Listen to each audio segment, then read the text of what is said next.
Stay right there. Don't blink. Half-light cuts the room. Smoke drifts like a thought you didn't finish. The camera moves slow, deliberate, like it already knows the ending. And there you are, still watching, feeling that quiet pressure behind your eyes. This is where attention sharpens. This is where noise fades. This is where you realize something has shifted. They didn't call you in because of chaos. They called you in because of clarity. You felt it before the briefing ever happened. The way rooms go silent when your name is mentioned. The way conversations change speed when you enter. The way patterns stop working around you. You didn't raise your voice. You didn't rush. You didn't explain. You learned the first rule early. Silence is a weapon, not absence. Aim. In the beginning you played clean, intelligent, measured. Advertiser-friendly smiles, tidy sentences, respectable timing. You studied the board while others argued over the pieces. You learned that panic leaks information and calm hoards it. You learned that most people perform confidence. Very few possess it. You learned to wait until the room leaned in before you moved. That's when the RPM started climbing. Because darkness isn't chaos. It's strategy without apology. Darkness is choosing restraint when others choose reaction. Darkness is understanding leverage while others chase validation. Darkness is knowing that the loudest threat is usually the weakest one in the room. They mistook your patience for permission. Watch how tension works. Tighten, release, tighten again. You let them get comfortable. You let them believe they'd mapped you. You let them build theories that felt safe to them. And while they were counting your steps, you were measuring distance. While they were collecting data, you were learning rhythm. While they were briefing power, power was asking questions about you. Here's the first pattern: interrupt. Unpredictability isn't randomness. It's discipline applied asymmetrically. Calm is armor. You don't flinch because you already accounted for the impact. You don't rush because speed belongs to those who fear being seen. You let moments breathe until the truth reveals itself. They call it dark because it doesn't ask permission. The emotional build doesn't come from anger. It comes from inevitability, from the quiet confidence of someone who understands timing, from the precision of someone who knows that the beast steps back before precision. You step back, not to retreat, but to widen the frame. You see angles others can't. You hear subtext others miss. You feel momentum before it announces itself. Pressure rises. This is where transformation begins, not with noise, but with alignment. You align your breath with the moment, your posture with the outcome, your intent with the consequence. You stop performing and start positioning. You stop reacting and start arranging. You stop explaining and start demonstrating. Power phrase, etched in steel. Silence is a weapon. Power phrase, fitted to bone. Calm is armor. Power phrase, whispered before impact. The beast steps back before precision. They asked, who unleashed this? Because unleashed things don't follow scripts. They don't seek applause. They don't telegraph intent. They move when movement creates maximum effect and remain still when stillness bends the room. Here's the rule: clean, exact, non-negotiable. Control the tempo. Control the outcome. Here's the mindset shift: surgical, irreversible. Stop trying to be understood. Start being undeniable. Here's the principle: simple, brutal, effective. Leverage beats force every time. Notice how dominance doesn't shout. It settles. It rearranges furniture without touching it. It changes incentives. It makes resistance expensive. You don't need to threaten when the math already favors you. You don't need permission when alignment creates momentum. You don't need chaos when precision writes the headline. The psychological peak isn't a scream. It's a still frame. The room holds its breath. Eyes lock. The realization lands. You were never chasing the spotlight. You were designing the shadow it casts. You weren't avoiding conflict. You were choosing the moment that ends it. You weren't hiding. You were calibrating.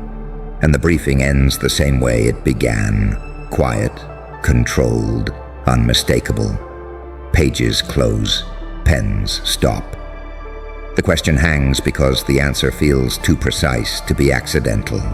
The transformation is complete not because you changed who you are, but because you stopped diluting it. Smoke lingers. The camera doesn't rush. The tension hums, sustained, deliberate, unresolved. The air stays heavy, not threatening, decisive. You can feel it in the way time slows when intent sharpens. This is where most people blink. You don't. You let the pause do the work. You let anticipation tighten the room until truth can't hide. They studied outcomes. You studied behavior. They thought power lived in titles and signatures and schedules. You learned it lives in leverage, in incentives, in the quiet ability to move 3 pieces while everyone else debates 1. That's why your presence changes equations. That's why meetings feel shorter when you speak less. That's why resistance keeps miscalculating you by a fraction, and that fraction compounds. Pressure climbs again. You discovered the second layer early. The dominance is emotional discipline. Anyone can flare. Few can hold. Anyone can threaten. Few can wait. You trained yourself to absorb volatility without reflecting it. You let storms break on your armor while you preserved energy. You learned that reaction is expensive and patience accrues interest. Another pattern: interrupt. Watch closely. Confidence doesn't announce. It allocates. You allocate attention. You allocate silence. You allocate timing. You choose when to reveal and when to let imagination do the damage. Because imagination is a force multiplier when guided correctly. They kept asking the wrong question, not what will you do, but when, not how strong, but how precise. You didn't harden, you refined. You didn't darken, you clarified. Strategic darkness isn't cruelty, it's focus without sentimentality. It's removing excess, it's trimming noise, it's choosing outcomes over approval. The room senses it because certainty has gravity. Repeat it until it settles into muscle memory.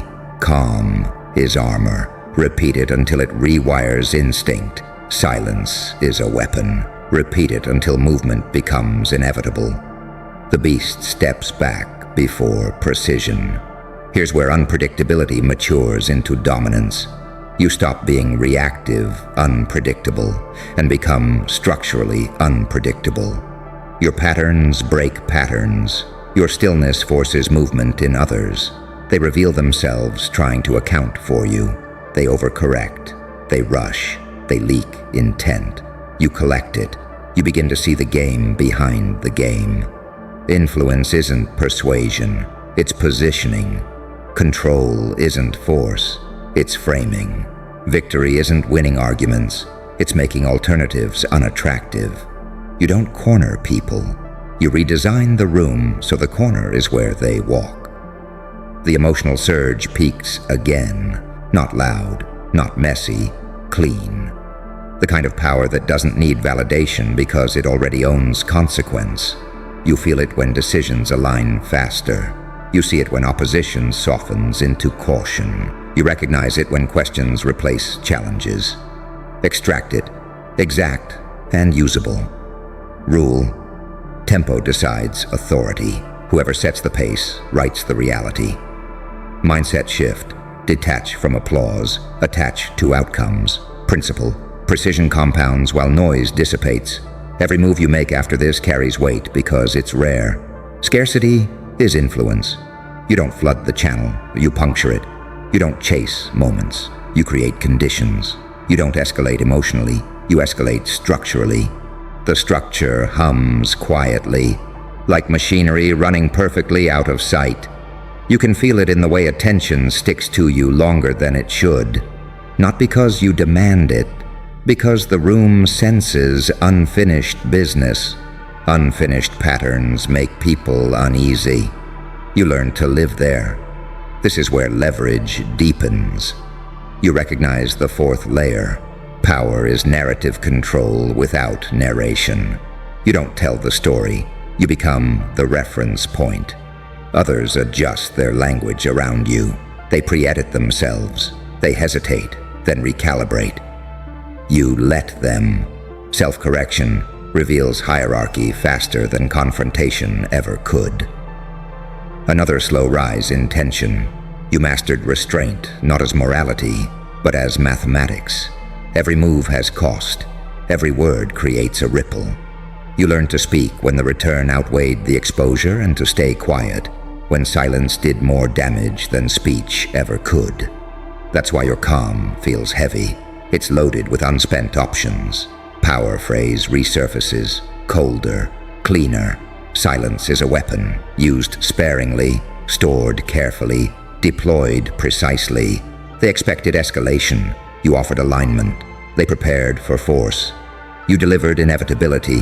That's when confusion sets in, the productive kind. Confusion fractures coordination. Coordination loss creates openings. Openings invite reordering. You don't rush to fill those openings. You let them widen. Another pattern interrupt. Watch the shift. Unpredictability isn't what you do. It's what others can't model. They try to simulate you and fail. Because your decisions aren't emotional. They're positional. You don't choose what feels good. You choose what constrains the board. The RPM spikes again. This is where dominance becomes environmental. You shape incentives so outcomes follow you naturally. You don't threaten consequences. You arrange conditions where consequences arrive on schedule. You don't argue with resistance, you price it out. You internalized this early. Calm is armor. Armor doesn't mean invincible. It means prepared for impact without losing shape. And when movement finally comes, it's surgical. No wasted motion, no excess force. Just enough to alter trajectory permanently. That's why reactions lag behind you. By the time they notice the move, they're already adapting to its effects. Extracted again, refined, rule, controlled incentives, not people. Mindset shift, replace intensity with inevitability. Principle, the cleanest winds feel quiet. The emotional peak doesn't scream, it settles into the spine. You feel taller without standing, heavier without moving. You understand that dominance doesn't need validation because validation implies doubt. You moved past doubt when you started trusting structure over emotion. The camera lingers, a slow zoom. Half-light catches the edge of your face. Not revealing, not hiding. Smoke drifts sideways, uncertain which way to go. The room mirrors it, unsure how to orient around you. They'll keep briefing higher levels. Pages will keep stacking. Questions will keep tightening. Not because you're loud, but because you're consistent. Consistency with teeth unsettles systems built on noise. You remain exactly where leverage compounds, still calibrated, unreadable, while pressure continues to accumulate, patient, deliberate, unresolved, continuing its climb. Notice how the room recalibrates around you. Chairs angle. Voices lower. Assumptions soften. You didn't demand respect. You engineered inevitability. That's why the briefing felt incomplete without your name spoken. That's why the question wasn't fear, but calculation. The camera holds, smoke thins. The silence stretches, elastic, deliberate, charged with everything unsaid. The pressure doesn't break. It waits, aligned, patient, exact, still building. The waiting sharpens into structure, not suspense for entertainment, suspense as engineering. You feel it click when uncertainty reorganizes itself around you. This is the moment most people try to fill with words. You don't. You let absence become instruction. You let the vacuum pull truth forward. They start volunteering information without realizing it. Because authority isn't asserted, it's assumed when conditions are right. You learn to build those conditions piece by piece. Lighting, timing, friction, relief. You design environments where your calm feels inevitable and their urgency feels exposed. The contrast does the persuasion for you. Another rise in RPM, you understand the third layer. Dominance is pattern control. Not just breaking patterns, owning them. You show consistency where it disarms, variability where it destabilizes. You answer quickly when it reassures, slowly when it unsettles. You don't mirror energy, you assign it.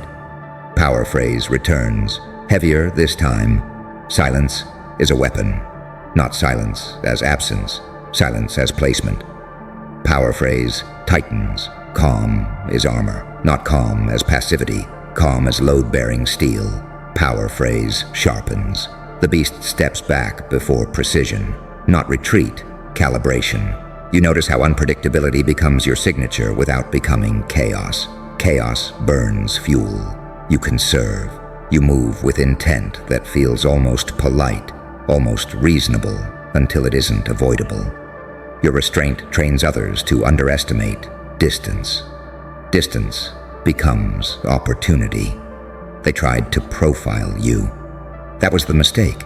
Profiles assume static traits. You operate on states. You change states deliberately.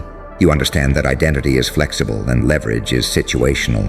You don't need to be one thing when being adaptive multiplies reach. The pressure crests again. This is where transformation locks in. Not a new persona, an upgraded operating system.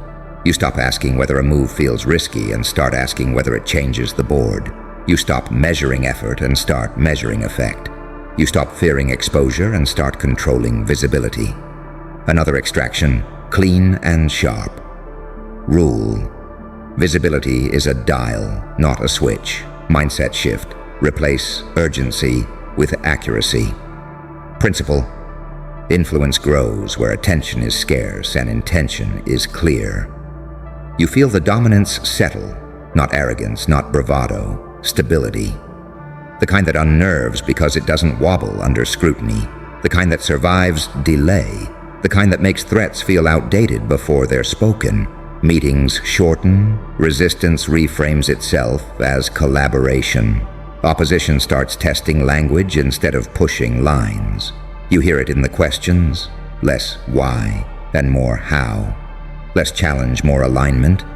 You didn't conquer the room. You reprogrammed it. The cinematic pacing slows again. A long inhale, a held frame, smoke curling upward like a thought reconsidering itself. You stand exactly where leverage peaks, not center stage, center gravity. They'll keep asking who unleashed this because they need a cause they can name. Names feel containable. What they're sensing isn't a person, it's a method. A way of moving that refuses waste. A discipline that doesn't beg, a presence that doesn't chase. And the tension remains, unresolved, deliberate, because resolution belongs to those who control timing. The camera doesn't cut, the silence holds, the structure stands, intact, patient, exact, continuing to build. The silence finally chooses a direction. Not because it has to, because you allow it. This is the part they never teach. The end isn't fireworks. The end is ownership. You don't exit with noise, you leave with architecture. Systems realign, incentives lock.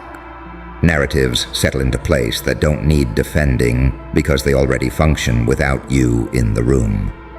Here's the final realization, delivered clean. Power isn't taken. It's accepted when resistance realizes it's inefficient. You didn't overpower anyone. You outlasted their confusion. You didn't intimidate. You clarified. You didn't chase unpredictability, you disciplined it until it served you. What they call unleashed is simply a mind that stopped negotiating with chaos and started directing it. Say it once more, and let it land as fact, not motivation. Silence is a weapon. It removes options without raising alarms. Calm is armor. It absorbs pressure and converts it into leverage. The beast steps back before precision, every time. The final rule, the one that closes the loop. When you control timing, you control meaning. That's why the briefing ends differently than it began. Fewer words, straighter posture, decisions made faster, with less debate. The question fades because the answer is already operational. What moved through the room wasn't fear, it was recognition. You were never an anomaly, you were a correction. The camera pulls back, not to distance but to reveal structure. Smoke clears just enough to show the lines you drew, while everyone else was distracted by noise. The tension doesn't explode, it stabilizes, it becomes load-bearing, it becomes permanent, and the room keeps working exactly the way you designed it to, long after you're gone.